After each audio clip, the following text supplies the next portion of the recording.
পাশে যিনি বসা জয়া, জয়ার তুলনা তো জয়া নিজেই। এই পাশে আরেকজন যিনি বসে আছে অলরেডি লিচুর বাগান দিয়ে তো পাগল করে রেখেছে সবাই।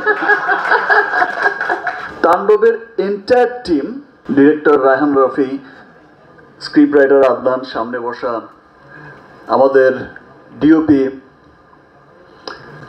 তাহসিন,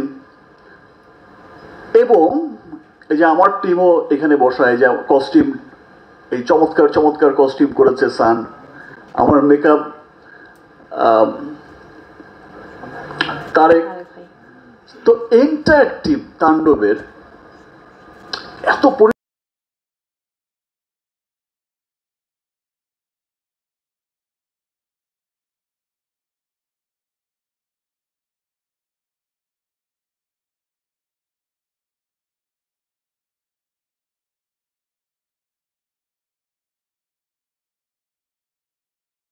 এই যে আমার সামনে রাকায়াত ভাই বসে আছে, মুকিত ভাই বসে আছে, লাবলু ভাই বসে আছে, সুব্রত দা, আর আমার পাশে যিনি বসা জয়া, জয়ার তুলনা তো জয়া নিজেই। কি অসাধারণ অ্যাক্টিং করেছে। এবং এই পাশে আরেকজন যিনি বসে আছে অলরেডি লিচুর বাগান দিয়ে তো পাগল করে রেখেছে সবাই।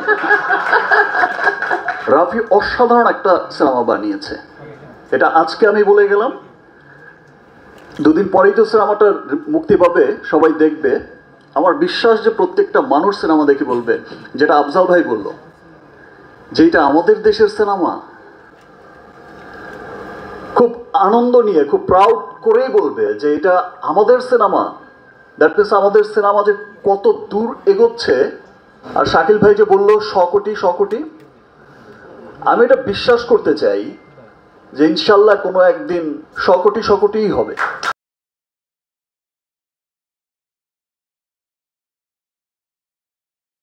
এবং আমার মনে হয় না যে খুব বেশি দিন লাগবে, বিকজ এখন শুধু আমাদের দেশেই যে সিনেমাটা চলে তা তো না, এখন ওভারসিজেও পৃথিবীর বহু দেশে যেখানেই বাঙালি আছে সেখানেই আমাদের সিনেমা যাচ্ছে, এবং খুব মানে চলার জন্য চলে না, অফিসিয়ালি রিলিজ হচ্ছে। এবং ওভারসিজ থেকেও কিন্তু চমৎকার একটা বিজনেস আসছে, সেটা America, Canada, middle east, Europe, England, Australia, পুরো পৃথিবীময়। আমি তো বাইরের দেশের বাইরের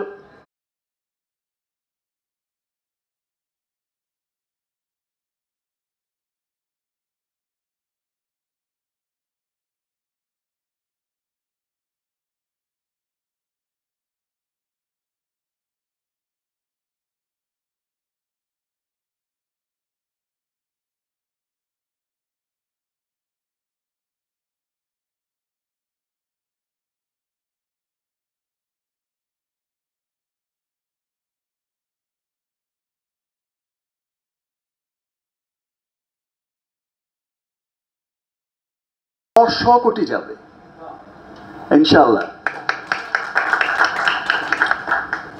রাফির সাথে যখন আমি কাজ করতে যাই, এই তো সেকেন্ড সিনেমা, আমি শুধু এক লাইনে একটা স্ক্রিপ্ট শুনি, এর বাইরে আর কিছুই শুনি না। আর কি গল্প রাফি, দিস অ্যান্ড দিস, তারপর গিয়ে সেটে গিয়ে ওকেই বলি সিন কি, ডায়লগ কি, ও যেই যেই ডায়লগটা বলে দেয় আমি শুধু সেই ডায়লগটাই বলি। আমার অসম্ভব ভালো লাগে রাফির সাথে কাজ করতে।